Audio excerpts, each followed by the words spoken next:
L'atome, partie 2.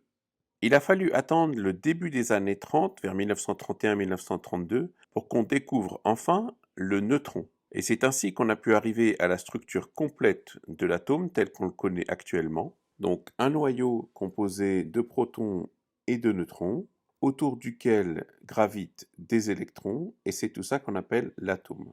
Bien sûr, ce schéma n'est pas à l'échelle, puisqu'on a déjà dit que le noyau est extrêmement petit par rapport à l'ensemble de l'atome. Toutes les caractéristiques des particules composant l'atome sont maintenant bien connues.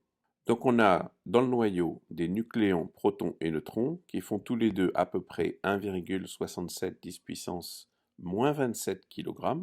Protons et neutrons n'ont pas tout à fait la même masse. Et l'électron, lui, qui est beaucoup plus léger, fait 9,1 10 puissance moins 31 kg. On a également constaté que même si l'atome est globalement neutre, il porte des charges négatives et positives.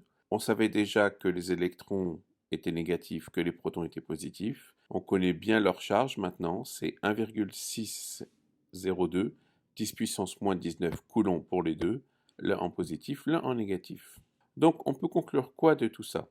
La masse est principalement concentrée dans le noyau. La masse de l'électron ne représente que moins de 0,05% de la masse de l'atome. Donc c'est vraiment toute la masse concentrée dans le noyau de l'atome.